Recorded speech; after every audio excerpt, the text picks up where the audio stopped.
Good morning. Today we're continuing the account from Genesis chapter 17 verse 15 to chapter 18 verse 21, where God deepens his covenant promise, reveals his plans, and teaches us how faith responds to both promise and judgment. In Genesis 17:15 through 16, God changes Sarai's name to Sarah, meaning princess, and makes it unmistakably clear that she, not another, will be the mother of the promised son. This matters because God removes all ambiguity. His promises are not fulfilled through human substitutes or adjusted plans. God is specific, intentional, and sovereign how he works. In Genesis 17, verses 17 and 18, Abraham laughs and struggles to comprehend and understand how this promise could be fulfilled given how old he is and Sarah's barrenness. This moment shows us that faith does not mean the absence of questions. Abraham believes God, yet he wrestles with what seems impossible. And then God responds in verses 19 through 21 by naming the child Isaac, which means laughter, showing that he is not threatened by Abraham's struggles. God turns human doubt into a testimony of his power.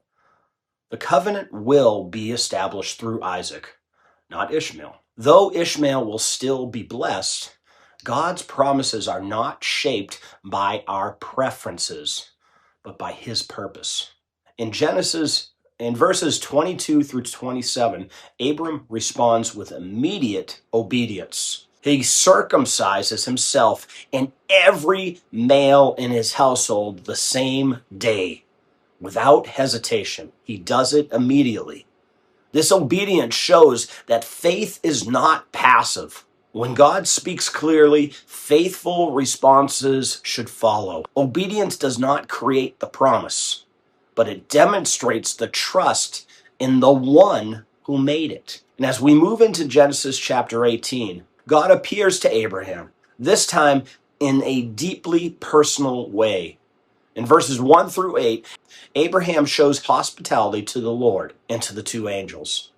What seems like an ordinary act of kindness becomes a moment of a divine encounter. This reminds us that faith is often expressed in simple obedience and reverence in our daily life. In verses 9 through 15, God reaffirms the promise of a son, now giving a clear time frame within a year. And then Sarah hears this and laughs within herself, not in mockery, but in disbelief.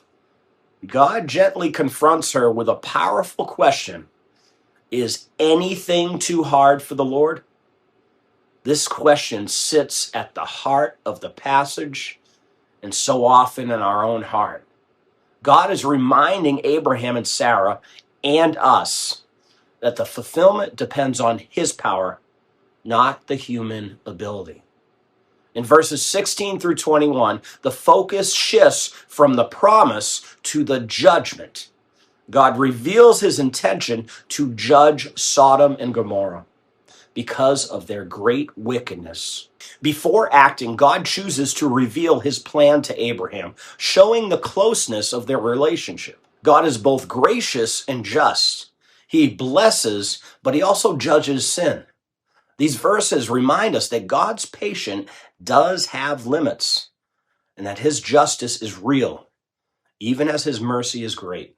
And this entire section points us directly to Christ. Isaac, the promised son, foreshadows Jesus Christ, the true son of promise, born by God's power, not human effort.